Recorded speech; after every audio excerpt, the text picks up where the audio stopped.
Hey, yo, I remember my grandmother telling me, motherfuckers put the heat up to 100 in the crib. It's time for you to get the hell out. Money, cars, clothes, hoes. It's all a nigga know. It's all a nigga know. Yeah. Slow dough, and fast hoes. Had a dream like King, but living like Castro.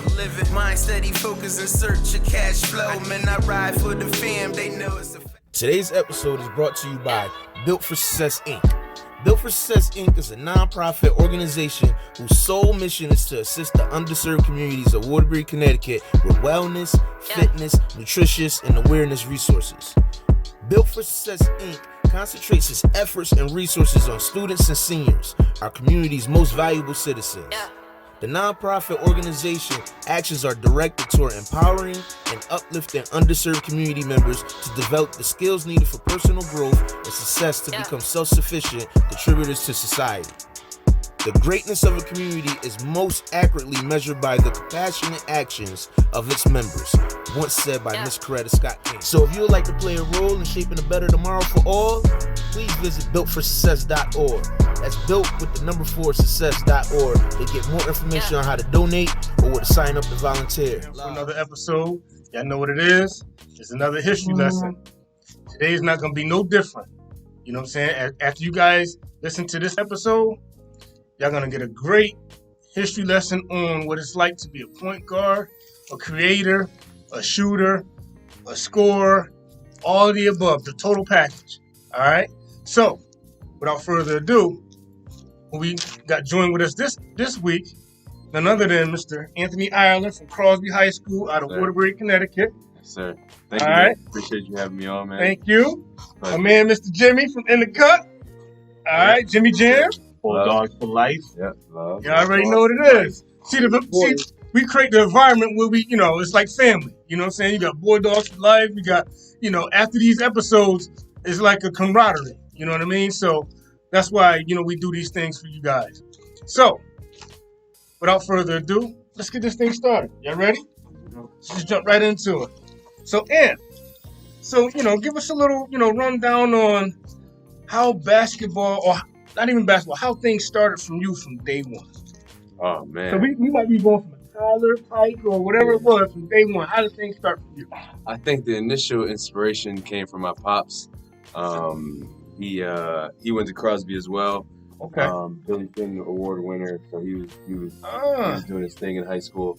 And I can remember like 5, 6, 7 years old looking through his scrapbook. Yes. Just constantly, like every day, just reading it and seeing the pictures in there. Yeah. And, I think that was the seed that was planted. And then ever since then, I just had a love for the game. I had just a natural passion for it. And then, just growing up in Waterbury, just playing at all the parks against competing against various kids, different cities, different neighborhoods. And then, just that love for the game just carried me throughout high school, throughout college, and now it's professional. So looking back, man, it's been a special journey. And like I said, my dad gave me that initial inspiration for sure. Okay.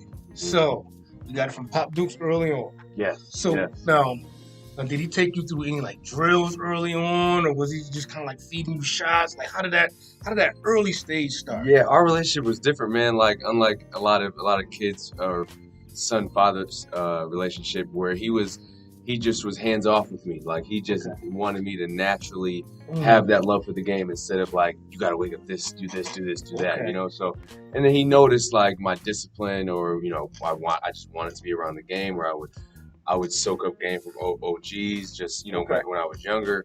So that's essentially how that kind of happened. And it's funny you say that because me, my brother, and a couple of my friends, we talk about like today, like you get a lot of people that probably used to play ball back in the day and they force it on their kids. Now you're gonna do this, as opposed to some of us. All right, I'm gonna see what you're gonna be. Yeah. Once you take that turn with if you're gonna play ball, then I'll harness that talent that you have. But I'm gonna fall back, let you be what you're gonna be first. Right. And it sounds like that's what your pops did with you, kind of like stood back and let you go down that lane. Then okay, all right. Yeah. He was a huge motivator. Like I knew when he came to the games, it was like, okay, I got to put on a show type of thing. So He would never yell at me or give me any negative feedback. It was always just positive stuff of what I can improve on or what he wants me to do next game. And, Okay.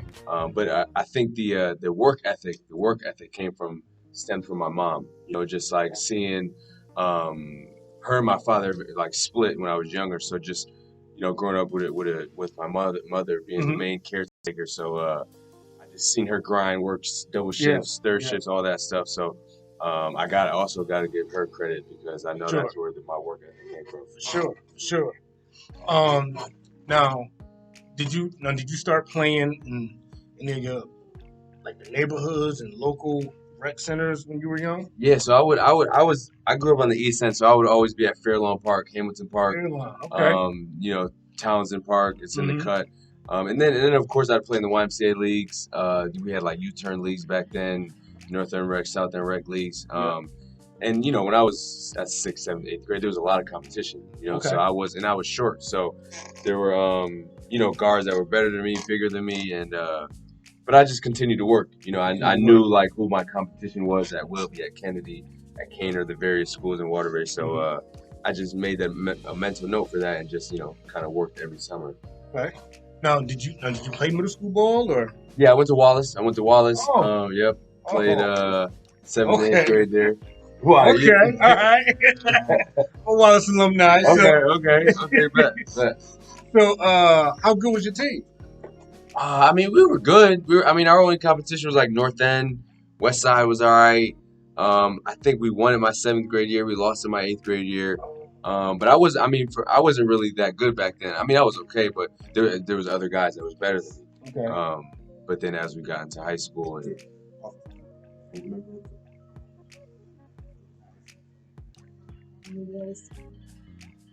the Wallace team. Oh man, damn. I would say, wow. Mike Manning, Julio Vasquez, Dwayne Reynolds, Jerome Cunningham, Ricky Cortez, guys like that. Oh, that Wallace. That's your Wallace squad. Yep. I'm not to go too far, but that Wallace squad seemed like y'all carried. Yeah, we rolled right in. We was with that core group from Wallace to high school. Now that I think about it, it's fun. Well, now I'm glad you brought Wallace up because one of the guys that we had on the show, Marcus. You know what I'm saying? He went to Wallace, Marcus Robinson. Okay. Oh, bet. So he went to Wallace too, but I always, say our Wallace squad was better than his Wallace squad. Okay, so, our Wallace squad, it was, Jay Johnson, Edmund, myself, Terrell Freeney, Joe LaMonica. They always hate when I say Joe LaMonica. Patrick Graham, Brandon Graham, Tyson Hunter. You know what I'm saying? Okay. So we had kind of like a stacked squad. Corey Barnes, Rob Marucci. We had kind of like a stacked squad. And so, Marcus, they always, they name their squad, T. Davis, T. Lott, No, not T. Lott. T. Lott left him with the North End. Squirt, what I'm saying, Haran Ramey. So they was, they say their squad was stacked, and we always, pretty much give them the, we would have beat y'all by like 25. Right. We gotta hang our hat on our squad though, because our 8th grade year we went undefeated. We lost to Choke. Oh, yeah, and that was Choke. Wow. Okay. Yeah, because we was playing high schools too. Okay. So we lost to Choke by 1. But we played Crosby freshman team, beat them by like 30. Caner beat them by like 30. Like we was kind of stacked. You know what I mean? So I say that to say, saying how good your Wallace squad is. We was taking everybody out. We taking everybody out, man. But like you said, man, you guys, and that's another thing. Our Wallace squad didn't stick together. So a lot of us went to different schools. The only one that went to Crosby was Jay. You know what I'm saying? So it was like, like if we all kind of like stuck together, probably, when we got to high school, a lot of success would have transitioned early. But you guys had a lot of success too. Yeah. Now that I think about it, I never even thought about that, but you're right. Like we had that core group of guys, like my 9th grade freshman team, 10th grade JV, 11th grade varsity, we had the same core. So that I'm sure played a part. Oh yeah. In our success, definitely. Before we jump too far ahead, because we Mhm.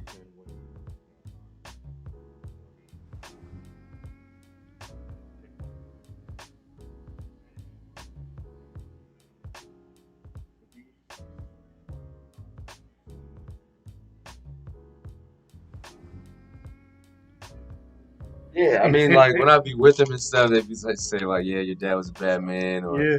you know, like, So the reason why I say that, I went to school with your dad. "Oh wow, Okay, okay, I was front row. okay, I okay." was front row. I was Yeah, front yeah, row. yeah. What I remember it was 1 year.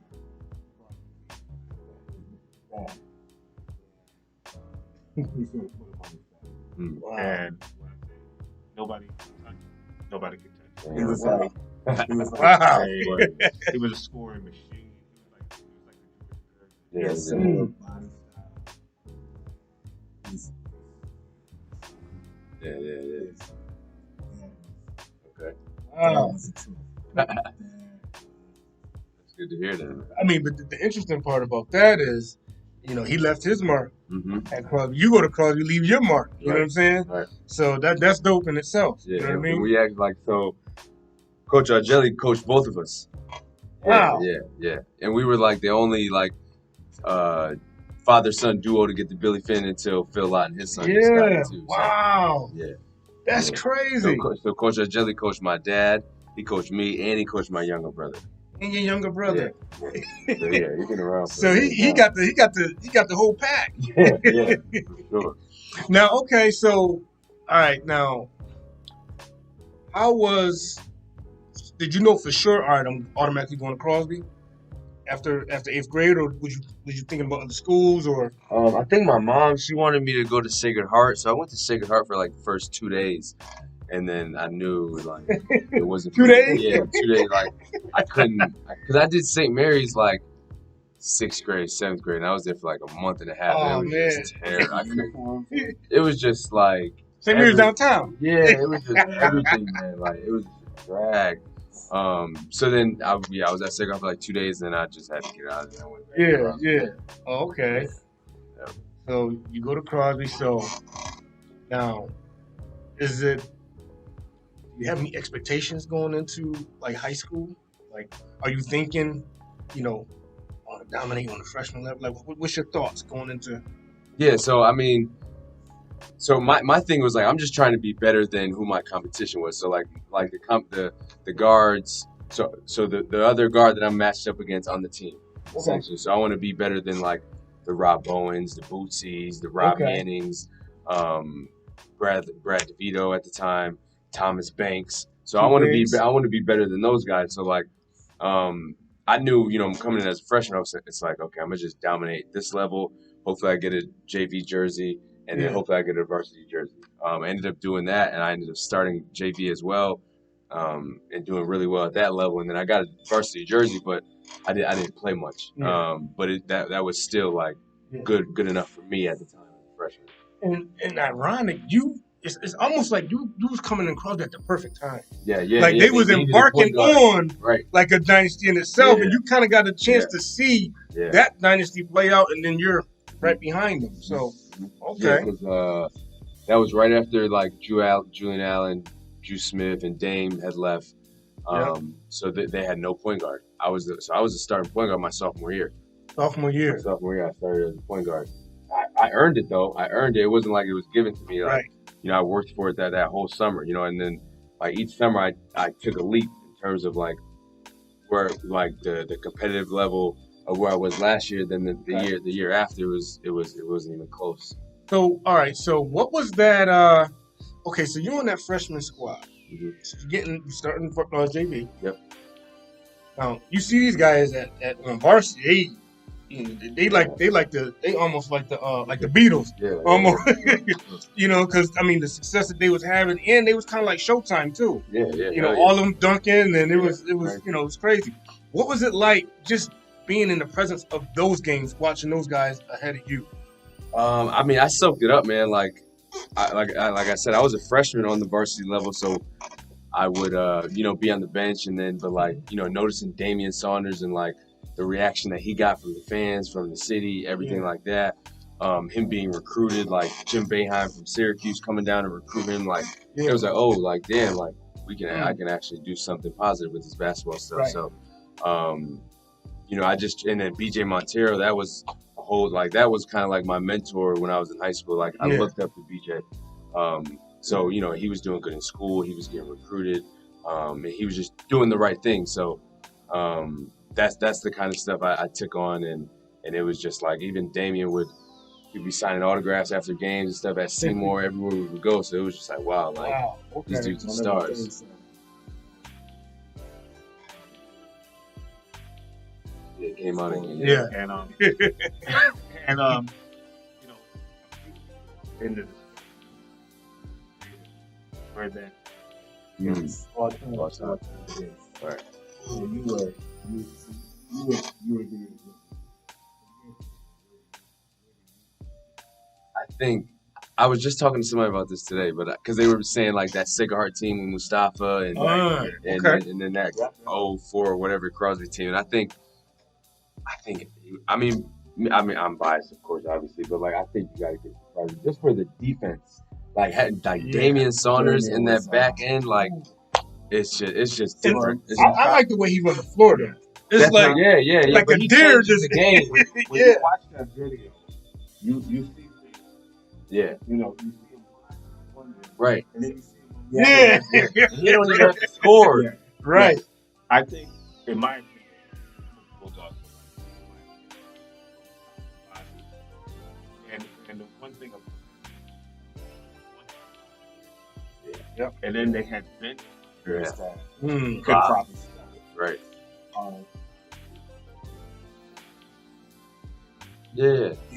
Couldn't touch him. Right? Yeah. That's in my opinion. Right, I agree. You figure though, like to be opposing team playing against that, and you're playing against a team that's that deep, like 8-9 players, and those like other 4 can probably start on any other team. You don't get a break nowhere.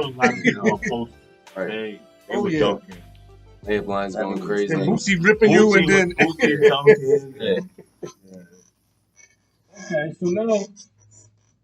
so now you see those guys leave. You still, you and BJ.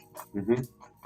How is that transition? Are you, now are you going in like, okay, this is my job, this is my show, or it's like, okay, all right, this is where it starts?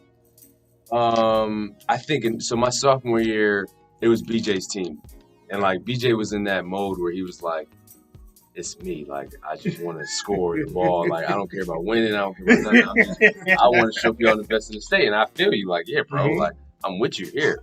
Yeah. But so that's how it went my sophomore year. And we didn't do too well. Like we went to the States and we probably lost in semis or something. But then I think that was so going into my next year, my junior year, BJ senior year, that was a switch for him. Like him realizing like he has me to like take the pressure off him, but also like for him to get to the next level, they don't necessarily want to see him score. They want to see you win. They want to see make sure the team win. So he had a different approach his whole senior year, my junior year, and he kind of like let me take the reins and run the team. So that was when we won the state championship. Wow, you like hearing that. Yeah. Because me and BJ butted heads. Like we would get into arguments during games, and like the coach would have to bring us in the locker room. Like, yo, y'all gotta relax. Like just because we were just two alpha males trying to like, Oh, okay. Yeah. And like. He's probably thinking, okay, this is my team now. For sure. I've been behind all them. Yeah, it wasn't. But like, I'm young, so I'm like, no, I want my presence to be felt. Like, I'm good too. Like, I'm working I'm working hard in off season, just like you. Okay. Yeah. And this is your. So this is my junior year. The junior year you guys started. No, your sophomore year, y'all was butting heads because it's just Johnson. Yeah. Okay. Yeah, and then my junior year, he came with a whole different like personality type, just like, okay, I just want to win. And that's when like my numbers went up. And then we won. We won the championship. So he sacrificed for that reason. And it panned out. Yeah. So what's that summer like though? Going into your junior year? Yeah, that was like, and that's where like I really, I mean, I'll give credit to myself, I guess, but like I took that leap against all the other guards, all the other like opposing guards that I'm playing against. I was just locked in. I was in the gym. I was in the summer, and that's when like nobody really was training or working out. It was just I'm gonna go to the gym. We're gonna hoop. We're gonna play on AAU, but nobody's really developing, you know. Right. So like that clicked for me early, and I saw the results. So I'm just like, I'm gonna just do this all summer. Our guys were going to football games Friday, Saturday night. I'm in the gym, you know. So I took that leap, and then that's when, I was really good my junior year. Junior year. Yeah. Now, your junior year. So now, did you guys have like time in the summer to play together, playing leagues together, or it was kind of like every man for themselves? I see you in September. Yeah, I mean, some of us, like the guys who took it serious, would play AAU together. Okay. And we would play, like everybody, we would all play different teams, but we would either play against each other or like be on the same team. Me and BJ actually played on the same team that summer. So that's usually how it went. But then, but we knew going into the season, we'd all be on the same team. We do preseason, and but the rules were different back then. You couldn't really practice how they do now. You couldn't really take a couple kids and train or get on the shooting gun or anything. Yeah. So you were just on your own, really. So that year going into your junior year, you and BJ was on the same. We was on the same AAU team, yeah. And I was young, so I was like 16, and he was played 17 or 18 and under, and I was playing up. So yeah. You think that helped? Number one, your camaraderie and him realizing like, oh, okay, I really got somebody with me now. Mm-hmm. Oh, definitely. and for me, because like at that level, like guys were getting. We're not talking about Waterbury anymore. We're talking about guys that's getting recruited nationally. So there's guys that's getting recruited from Florida, from Notre Dame, all over, from like everywhere. So it's like that was like wow, like oh shit, like we getting offers, like you can go to school for a free ride, like it was just like some like dream to me until that point. So that changed, and then of course like me and BJ built a relationship, like me being the young one out there.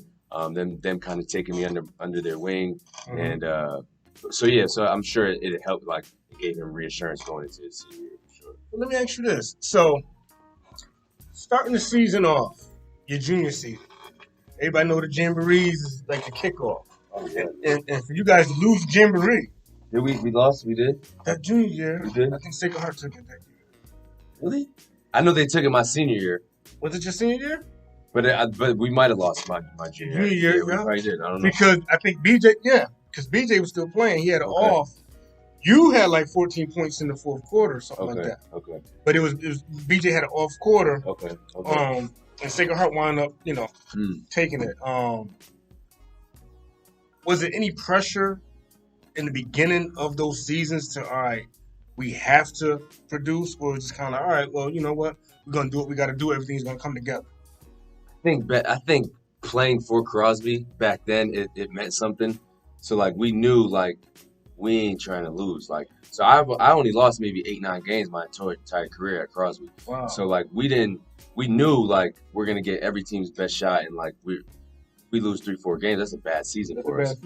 So like we was going into the season like no, we're trying to get a state chip, but like of course you got to figure things out, rhythm, like what guys work with on the court together, and that takes some time. So, now that you refresh my memory, we did lose, and then we ended up doing pretty well. Yeah, did well. Now, as you emerged on your junior year, you mentioned some of the guys that you played with in middle school. Now, you start seeing their roles increasing as you guys start junior, senior year? Yeah. So like, I mean, Mike Manning was starting when I was starting as a junior and as a senior. Julio was there, Steve Dunbar. There was a lot of guys that was in my year that, and then of course like older than me, like Gary Madison, Jalen Mitchell, guys like that. But yeah, that same core group of guys that was in Wallace. Yep. Was that we played with my junior year. Wow. And that's got to be like, I don't want to say a confident booster, but kind of like make things easier too when you don't have to worry about, okay, if I pass it over here, well, you already know what, each other's going to do. Exactly. You get the rebound, you go, you already know. I know he's filling the lane. I can give him the no look because I know he's filling, Right. So, I mean, that helps to kind of like keep things going too, and it makes the game easier and fun too. You know what I mean? Yeah, definitely. So your junior year, how did that play out? So we won the MVLs. I don't remember. We maybe lost. We probably lost like two games, I think. But and then we went to the States. We beat Harding. I think we beat Xavier, and then we ended up beating Trinity Catholic in the championship at UConn.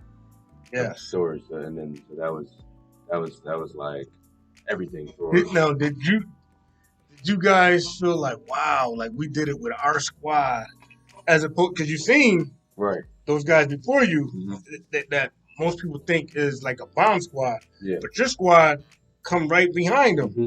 And like, so we were totally different, like, team than them. Like, they were high flyers, they were like loud, they were entertaining people, but we were like, we was getting up and down, but we wasn't above the rim. Like, we was playing the game the right way, essentially. And we didn't have nobody that was going for 40, really. It was like BJ would get his 25, I would get my 22. But it definitely played a role. Just having that reassurance that okay, these guys have been with me forever. So like you said, I know what Ricky likes to do. I know what Mike Manning likes to do. I know where Stevie Dunbar likes to shoot. So all those things do come into play. But yeah, we ended up playing Tevin Baskin for Trinity Catholic up at Stores, and it was. I saw that game. I was watching. I was like, yo. That was a crazy game. Tevin got busy too. Oh yeah, he killed. He had like 35 and like 15 rebounds. And Tevin was a big time recruit. Like he ended up going to I think Quinnipiac and then transferred somewhere, but he was like top 50 in the nation at one time. I have wondered what happened with him because like the work he put in just in the state play alone was like, come on, let's do this. Yeah, busy. And then when you like go back and look at what he was doing for the year, he was killing the whole year. And like AAU wise, he was doing well. Oh, AAU too. So yeah, he was getting recruited, and he was from New York, so it was different. But, yeah, man. And that was a close game too. Yeah, it was back and forth. Yeah. BJ ended up fouling out. Yep. Tevin was killing us, and then LeVar Moore turned up on our team. He had like four threes or three threes in the third quarter, and in the fourth, and I kind of took over. Once we got to the fourth, I knew I could figure out a way for us to win and finish it out. But I ended up getting MVP, which was crazy. But yeah. That was a good run. That was a good run. And to cap it off for BJ, state champ, like his senior year, going to Duquesne for a full ride. This guy's got like a 3.5 GPA. It's like, come on. Wow. Right. Yeah. Now the BJ era's over. The Boofy, the Jewels, that whole era's behind you because it was before you. Yep. Went into your senior year. Is you the main focus, not the main focus on the team. Is there any pressure for you? I mean, I wouldn't say I didn't feel any pressure. I knew there was pressure. Like I knew people were like doubting us, so I wouldn't say it was pressure. It was more just like I'm trying to prove people wrong, but again, like, I took another leap that summer. I worked really hard. I had a great year at AAU. And I came back like more than prepared, and I knew like my role had to change. Like I had BJ the year before, I had other guys, so I could be a facilitator with score here and there. But now, like I really had to put the team on my shoulders and really guide the team to each win. And again, we started off bad. We lost to Holy Cross, lost to Sacred Heart, so people kind of wrote us off. The NBL kind of wrote us off. Let me see if these numbers ring a bell. 113, 61, 27, 7. What's that? Say it again. Say it one more time. 113, 61, 27, 7. So, first game, the senior year, That beat Woodland 113. Oh, okay, yeah. 61. You had 27.7 Okay. assists. Okay, yeah. That's the first game. First game. Okay, yeah. That's crazy. Now that's a great, Yeah. That's opening to your game, yes. That's a statement game. Yeah. Just even with that alone is okay, they back Right. to beat like you know what I mean, like 113 to 61. Yeah, no, and that was like I had to establish, like kind of like set the tone for my team early. Like, no, this is the type of energy I'm bringing every time I step on the floor. Right. So I'm not trying to have a senior year where I average 20. Like, no, I'm trying to kill every time I get on the court. So, just in terms of setting the tone for the guys, it's like, okay, Anthony's going to lead us this year. Yeah. So that's why I had to go out and kill in that first game. Let me ask you this though, just from a point guard's perspective, because when you follow like your stat sheets, you always 7, 8, 9 assists. You know what I'm saying?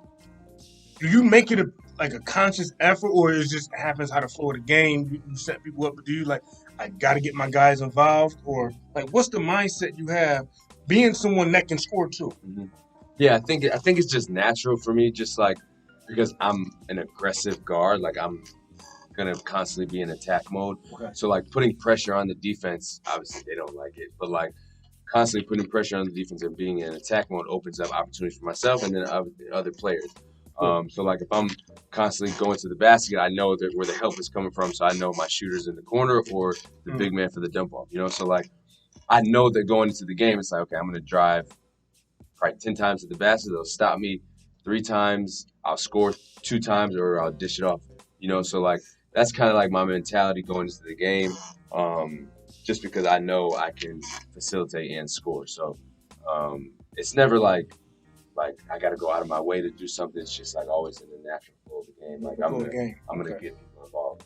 Who was your toughest opponent in high school? Yeah, like that was kind of like, when I gotta get up it was almost like that bee that was always just zipping, buzzing around. I would say Andre French from Torrington. Okay. He was a small guard like me, but then like city wise, I would say LaShawn Yates. He went to Wilby. Yeah, he was a lefty, quick lefty guard, and I just had trouble with him. Even at the Y, the rec, like I would always have trouble with that matchup. Yeah. So like when we would play against Wilby, he would know like, okay, he wasn't really a scorer, maybe 11, 12 points per game, but every time he matched up against us, he would like go hard. Yeah. And I'm like, damn, bro, like shit every time. But that's just what it was. He had my number kind of. Yeah. But we definitely had some battles, and we ended up we always won. So it was never really anything to talk about. But yeah, I would say. But those games you had to play. No, for sure. On defense, it's like, damn, I gotta lock up on defense now, like type of thing. Right. You know what I mean? Okay. Yeah. What's if you had to call like your greatest game? In high school. Oh man. Oh, okay. So it's easy. Hillhouse. We so I hit a buzzer beater against Hillhouse my senior year to go into the championship game. They were number 1 in the state all year. They had a bomb squad. They had like 3 guys going D1. They were way better than us. And we're playing at a neutral site, I believe, in like New Britain or something. And so it was almost like Waterbury, New Haven side, So like, wow. So like, I remember they were just hella disrespectful. So like, we're in our layup lines. And like they walking through our layup lines. Oh man, like that. But they didn't care. That's what I'm saying. That's the energy they was on for like. And then so the captains, the referees bring in the captain meeting. So we all go to the center of the floor, shake hands. So I go out and shake my hand. They just standing there looking at me. And they don't even shake. I'm like, okay, that's cool. Like that's what it is. Yeah. And then so then we went into the game. It was back and forth game. And then I ended up hitting like a floater over their big men, and that's like one of the viral moments that like be going up on Facebook here and there. So, but yeah, that was like just like a moment in like for me like in Waterbury history. Like everybody that was there remembers that moment.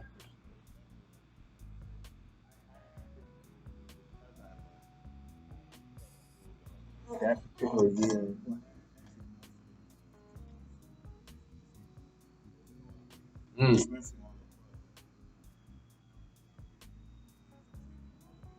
Okay. And me watching, you know, especially with the history that I got watching NBA games multiple decades, you're seeing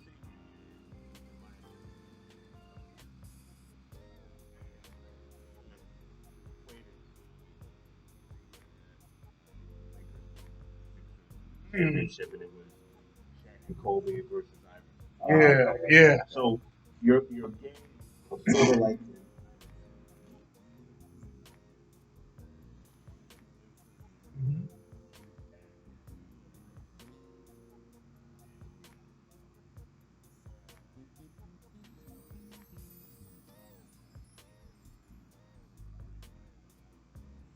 Yeah. You definitely. And to piggyback what you're saying, that's a great reference, like the Allen Iverson, because look, AI, you know what I mean? So I wear number 3. Because, you know, AI was the not big in stature, Right. but always, man, he was an attack. attack always. mode, Always. and will change change the flow of the game, control the pace of the Everything. game. Yep. So and put the team on your back.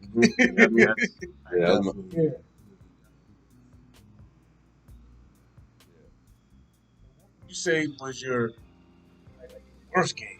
You just couldn't get it clicking, or just like that? Oh man, I didn't have many bad games in high school, but I would say like,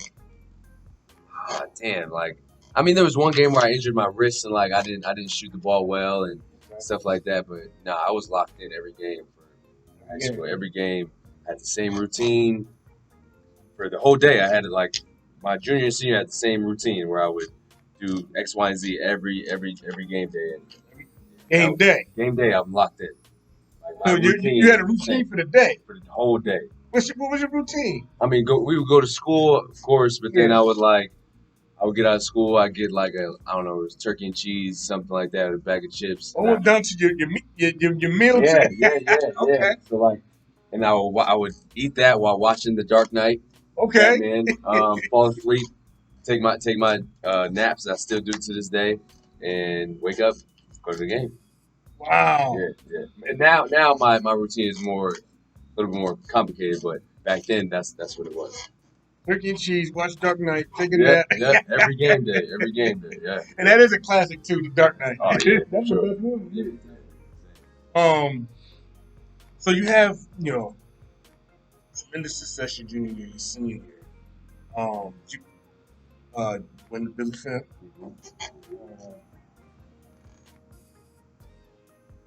What's your process and your thought process about the next phase? Where's your mind at in terms of school I want to go to? Where's the wheels turning in that aspect? I was a little nervous just because I didn't know what to expect. Like I didn't know, I wasn't being recruited heavily. Like it was like D2 level. But I knew my aspirations were Division 1, and I would get like Sacred Heart University Central to come to the games. They would talk to my parents, but they would never like really like hear scholarship, like never anything like that. So I had to do a prep school year just to get on a bigger stage and get recruited more, and then also have an extra year of AAU. So that was the decision I made. I went to like a showcase, like a Division II prep school kind of showcase thing, and I did really well. And that was when the prep school coach came here for. I had to come to I went to the Winchendon School up in Massachusetts, up in the middle of nowhere. So I did that, and then I had a whole extra season summer of AAU, which then helped my ranking, which helped me get more offers, played on at a higher level, so there was more college coaches that was around. And then when I went to prep school, we're playing against like high level Division 1 majors, mid majors, low majors, and I was doing work. I was the same thing I was doing in high school. I was doing at that level. Okay. So that's when everybody was like, "Oh wow, this kid really can play." But I ended up committing early. I committed right after my AAU season. So I killed my whole prep school year, and that's when Rutgers, St. John's, teams like that started to recruit, but then by that time I was locked in. So I came to Loyola Marymount University out in Los Angeles, and that was the only visit that my mother came with me on. So so that was like, I went to Providence, I went to UMass, I went to Xavier, and then LMU. And that was, like I said, that was the one that my mom came with me. And they had been recruiting me the longest. Like, they would come to my prep school and, like, just check on me, come take me out to dinner, watch practice, stuff like that. So there was a real connection and relationship there. And then once I got off the plane and I was in LA, it was like, this is it, right? At what point did it start? Well, did you ever view it as like a business in terms of, number one, your preparation or how you was going about getting recruited more heavily? Did you at one point did you take a business approach, or were you just kind of like, all right, let's just see how this pans out? No, I wasn't even thinking about that at all. It was more just like, I'm just trying to give an opportunity for myself so I can play at the next level. I can be in a position to where I can learn, graduate from a school. So that was like my mentality. Once I got to college, I knew it was a business. Like, I knew they were making money off my image, off my likeness. And I was very vocal about that at the time. But, really? Yeah. But obviously I was right, because now the rules have changed now. So, but at the time I just wanted to get a full ride, and my mom did not have to pay for college. Yeah, that was my life. Nah, for sure, Yeah. for sure. Yeah. What was that first year like? At college, oh man, it was. I mean, I'm in LA. I'm by myself. It was like, it was overwhelming. Like, I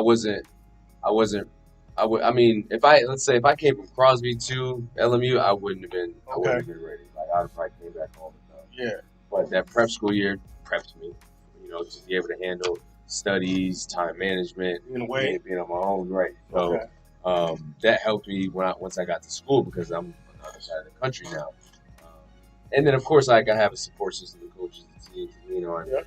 And so, it was different, like, but I embraced it. Like, I welcomed it. I wanted that, and I wanted that challenge. So, my first year, like, it was basketball-wise, it wasn't too bad. Like, it was an adjustment, just the physicality, the speed, things like that.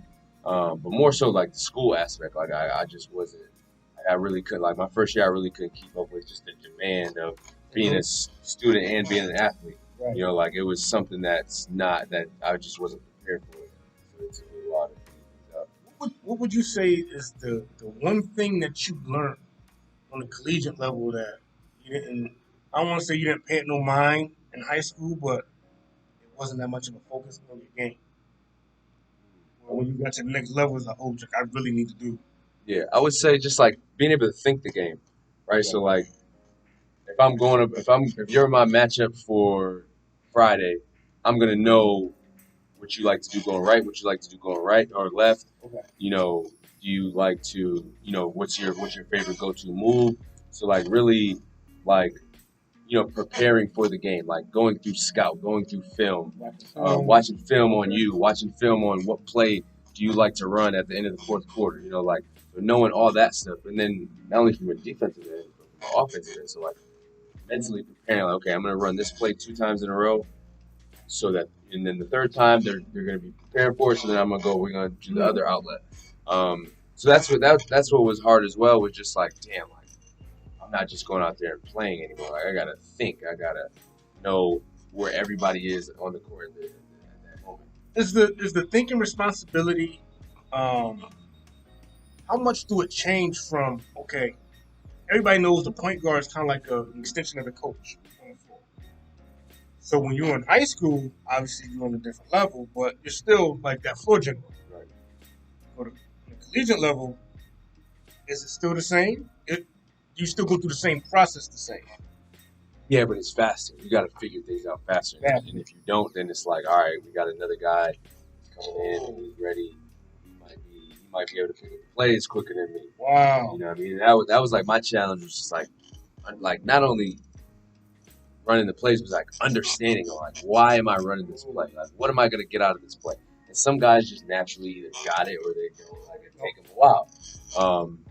So that was the biggest challenge for me. But then once I figured it out, and I sat down with the coach and I knew what to look at. Like after my game, I knew what to look at. Okay, why did I call this play? You shouldn't have called that play, bro. What the fuck? What read were you looking at? You know, so that took me a while, but I was in a position where like they gave me some leeway. You know, like they were working with me, they were grooming me, and then similar to like Crosby, like once my sophomore year came, it was like I'm the man, kind of. Yeah. You know, but my freshman year, like I made all WCC freshman team. I averaged like 11 and like 3 points a game, and we had a good year. So for me, like as a freshman, like that was big. That was a good year. Yeah, hell yeah. Okay. Hell yeah. And the WCC, like you got Gonzaga, BYU, St. Mary's, Santa Clara. So this ain't now y'all got some heavy hitters in there. Yeah, okay. Right. Wow. Now just your sophomore year. Obviously, you got some confidence behind your belt. You had a successful freshman year. Yeah. Probably know the system a little bit better. Probably getting a little bit more, not acquainted with the teammates, but you're more comfortable with the system, how everything being out there, doing your thing. How was that sophomore year? Oh man, that was the year where I can just kind of like we had the best team that year. So we won the most games. We went to the CIT tournament. Damian Lillard. But yeah, that was like the year that it was like, okay, now I'm the lead guard. I'm kind of running the show. You know, the senior guards, they was done, and so now the coaches that recruited me, they're like, okay, now this is your team. That's your sophomore year. That's my sophomore year. Yeah. So I picked the right school. Like a lot of guys don't pick the right school. You know, you get the reins early. Right, because my thing was like I could have went to a high major school, but like I may not play. I may not have the opportunity. You know what I'm saying? But if I go to the mid major, I know I'm guaranteed gonna get a shot to make some money after I leave. You know what I'm saying? Like, and that's what the guy recruiting me sold me on. He's like, look, I've had these players, this player.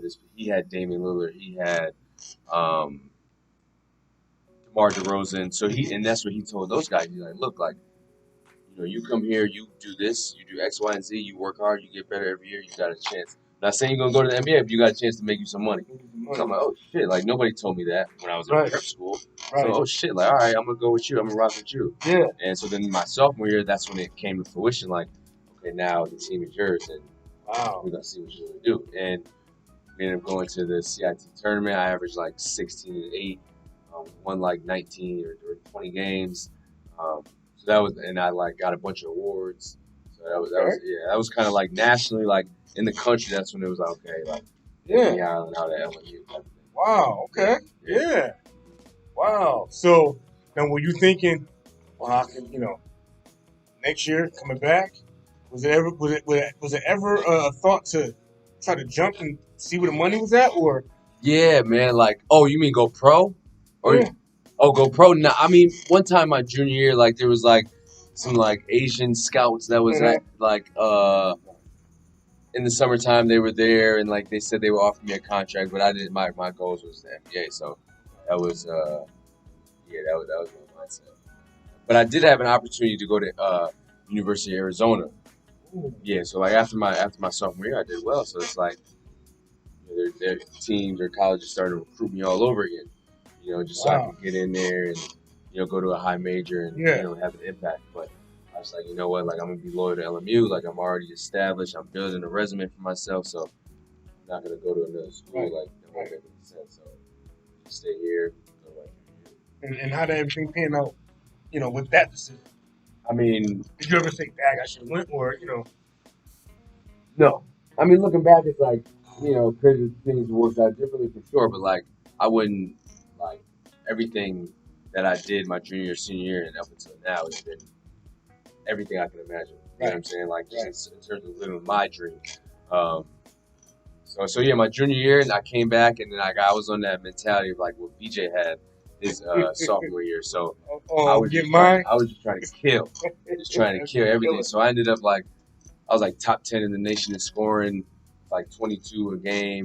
But like I didn't really average that many assists, like 4 or 5 assists. And we had a down year. Like we weren't good at all. It was like I was the only person there really. And then that led us into my senior year. Where again I turned up and finished out strong. Good. So what was it now? Your senior year was better than your junior year. Statistically, my junior year was my best year. But my senior year, we won more games. I still averaged like 19, and then like 6 assists, 7 assists. And we ended up going to the tournament, WCC tournament in Vegas, and then like winning like three games in a row. Ended up losing to Gonzaga. And then that senior year, I had one of my best games up at Gonzaga on the road. And I had like 34, 36 points, like 21 in the first half. So yeah, I was busy. Yeah. Wow. I mean, looking back, it's like freshman, JV, started JV, and then your path was like it almost seemed like every year built up. Right. Built up. You know what I mean? Right. And what would you say was the strongest point of your game? Right now? Well, overall, if you had just giving an overall snapshot of your game, what would you say be your strongest point? I would just say my mentality more than anything. Because there's a lot of guys my height, there's a lot of guys that can shoot like me, as quick as me, and stuff like that. But I think what separates me most people is like my mentality. Like, again, how often am I gonna go to the gym and work out? How many hours am I gonna stay in the gym? Being disciplined off the court and on the court. So I think that plays a bigger role than what people think. And then working on your game, like not even on the court, but like strength and conditioning, mobility, stretching, like all that stuff. Like LeBron, there's a famous quote: he spent $1 million on his body a year. So like that weighs more than the stuff he's doing on the court. Yep. You know what I'm saying? Like the stuff he's doing outside of the game has a bigger impact than what he does on the court. So that's kind of my mentality, of just like my approach to the game, my discipline. And I'm glad you say that because you said like your height, whatever. A lot of people will be discouraged. I've heard people say, man, they give it up after high school because, man, what am I gonna do for my height? Where am I gonna play? Or you get some guys that might play big but only 6'2". Yeah. Like, well, for my size, where am I gonna go on the next level? How am I gonna play? Keep playing. You can find your niche. You know what I mean? Sure. You can find your niche somewhere. You know what I mean? To keep playing. But I've seen guys just give up because certain things about things that they couldn't control, right. Or height or this, that, and the third. It's like, if you really want to play the game, you gotta have the mentality. Yeah. And the fact that you had your mentality, and like you referenced AI, is like not the biggest guy on the floor, but you make the biggest impact. More heart. And more heart. Anybody can play. So boom, your collegiate career is over. What happens then? But yeah, again, it's kind of crazy because it's again that stage where it's like being recruited again. Okay. So like agents are contacting my mom, wanting to interview me, wanting to take me to dinner, and like they're lawyers at the end of the day, so they all know how to talk. They all telling you the right stuff that you want to hear as I come out of college. So that process was difficult. And then I kind of just took guidance from like my college coaches, my mentors at the time. They pointed me in the right direction, and in terms of getting an agent. And then once I get an agent, then like they're working for me to try to give me deals, try to get just to try to so I could prolong my career. So right after that, I had a few workouts. I had 2 workouts with the Lakers, 2 workouts with the Clippers, Dallas workout, Houston Rockets workout, Toronto workout, and then I was going like camps, like showcases and stuff like that. So I was all over the place, and then I eventually did the Lakers Summer League. Yeah, so I signed So one night, it's late night. It's the Lakers, obviously.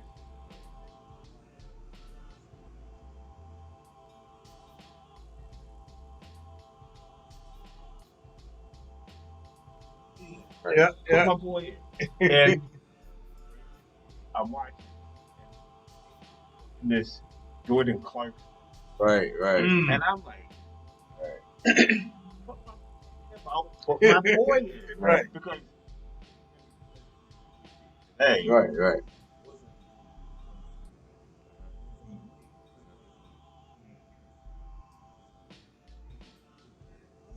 Right. So I was actually mad that night. Yeah. You was mad. I was mad. Look at Jordan Clarkson. You. Now, but that night I'm watching and Right. I'm like, Jordan. But you gotta understand, that's when the business starts coming in, because it's like they drafted him, they paying So they got an him, investment in there, Right. they paying him $400,000. He gotta play. He gonna play through a dude that ain't. I'm getting a little stipend check from him, but like they not paying. I'm not on payroll, so it's like this is our investment, so we need to see him play. You know, so right. Yeah, right. He's a different player. He didn't. And then really- Julius Randle was there. Yeah. I remember that stuff. So these are all the guys you were competing against Yeah. at that time. Yeah. Like it was like training camp was like it's like 15, 20 guys. Like it's like cutthroat. Like it's like it's crazy. They say the workouts though. So I'm envisioning, kind of like a combine with you running and you shooting and you're doing different things. Is that what when they bring people in for a workout, are they seeing how you do one-on-one playing ball, or are they looking to see how you run the floor, how you shoot? Yeah, I mean, so like you some workouts you'll do measurements. So like 40-yard dash, they'll measure your wingspan, your height, all that stuff. You'll do the leaping. Yeah. But then for the main part, they'll go into like skills stuff. But then mainly it's like 2-on-2, 3-on-3 stuff. So like they want to see you compete, they want to see you play. They want to see you get after it pretty much. And the workout's maybe like an hour, 30 minutes. It's not long. Okay. But it's like a dream come true. It's like, man, I want to play this facility. Yeah. You get paid. They may give you $700 for the workout, and then you go and stay in the hotel, get some good food, stuff like that. So it was a dream at the time, Oh yeah. So when you recap, what's the biggest takeaway that you can take away from where basketball has pretty much brought you? Say that one more time. When you recap your whole career up until this point, what's the biggest takeaway that you can get out of like what basketball has awarded you? I would just say like the impact in terms of having an impact on people. Like I feel like I'm naturally a person who brings groups of people or individuals together. So basketball has been an outlet to where I can do that. Create things that essentially will bring people together through basketball. So that's what I've done with my A3 Leadership Academy, and basketball has taught me thousands of lessons.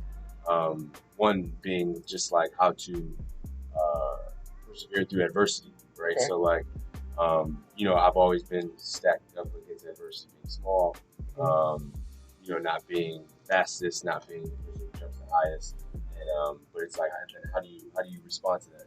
So like, for me, my response was always like, okay, I'm gonna figure it out. Like, if someone's gonna tell me no, like, there's got to be another answer, another way. So, and that's how I've been able to like the lessons that I've learned through basketball correlate them right into life.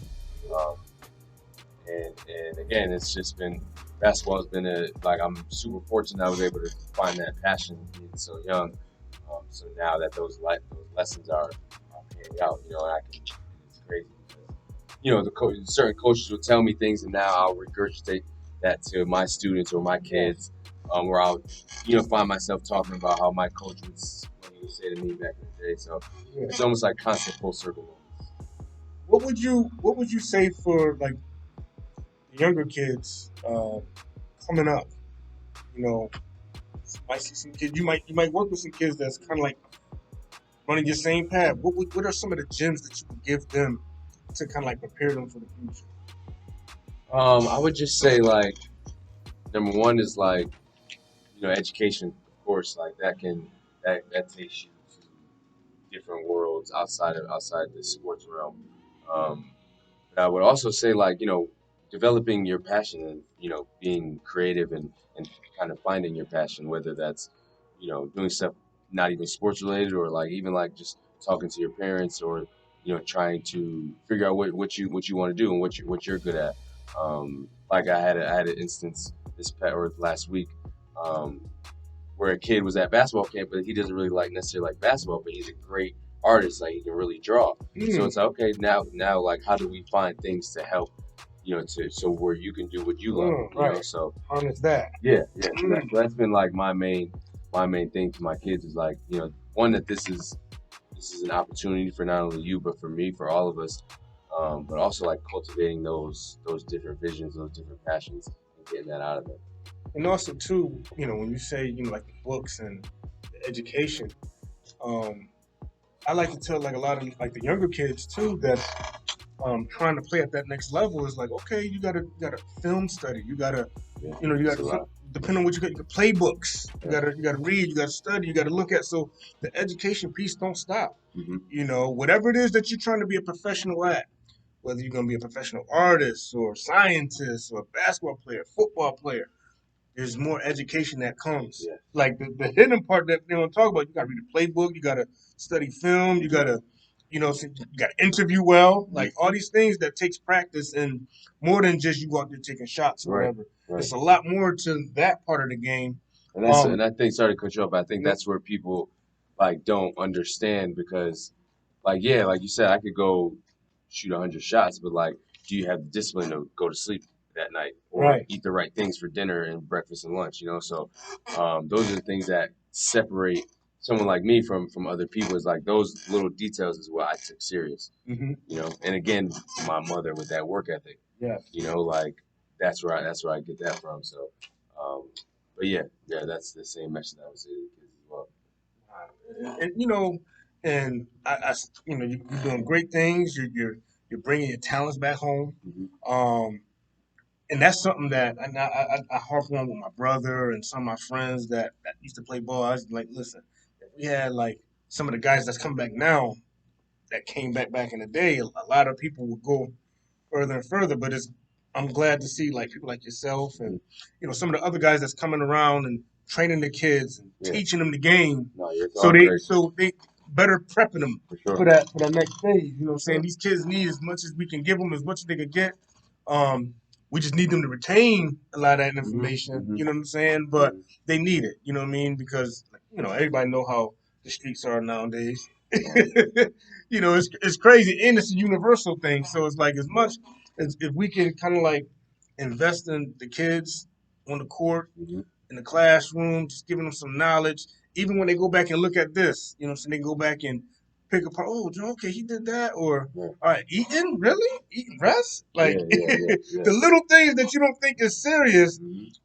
When you get on those levels, when you don't got no babysitter, you don't got mommy and daddy, it's like I can go to the club or I can go to sleep and wake up and go to the gym in the morning. Right, exactly. And those are the decisions that like eventually can help your momentum or hurt your momentum. Oh yes. Like during those summertime when you don't want to wake up at 8 a.m. to run. It's like, okay, I'm gonna do it. I'm gonna be there. So like, if you're not gonna do it, I know what type of time you want. So that's fine. So like when it come down to crunch time, I ain't gonna be looking to pass you the rock. Right. Because it's like I know you ain't putting in the work. You ain't stay after hours. You ain't stay after hours. So nah, bro, I'm gonna shoot the shot. And I know it might sound cliche, but you do see the further you go. Sometimes when you guys are resting, it might be a group of you guys that we're gonna wake up, we're gonna battle out in the gym. We're gonna run 3 miles before we go practice. I'm going to sleep. You know what I'm saying? Might play the video game before we go to sleep. As opposed to the other group, we better go turn up. We going to the we just got in at 5 o'clock in the morning. No, I ain't going to. Imagine being in LA though. Oh yeah, you can turn up all the time. That's what I'm saying. Every night there's something to do. So yeah, there was a lot of temptations. Yeah. But I thank I thank you for what you've done. You know what I'm saying? What you've done your first round through, from middle school, high school, and going on to college and stuff like that. I definitely appreciate that. The hard work that you put, the dedication. Now coming back, working out with the kids. These Waterbury needs it. You know what I'm saying? Mm-hmm. And I definitely appreciate everything that you gave us. You gave us a lot to watch. Mm-hmm. Oh You know yeah, what I'm yeah, saying? yeah, yeah, You yeah. gave us some great moments. You know what I Well, mean? yeah, So that was I the plan. definitely, I definitely appreciate that, You know. man. And much love. Everybody that's sitting in this seat, but fucking long as the high last. The shotty took half a stomach like he had a gastric bypass. We built from playing football in the backyard wearing no pass. Unc told me throw the bricks in the rice, so the dope ain't go bad. It's so sad, it's so sad. You bumping the rock. That's all facts like no caps. He stayed down like full flats and no jacks. We go back like throwbacks. Middle finger to the world. That's before the sign of bitch. You know that. Just remind me when we played Kill the Carrier. Shorty was my neighbor. Red Bone thought I married her. Damn, I guess that vision wasn't clear to her.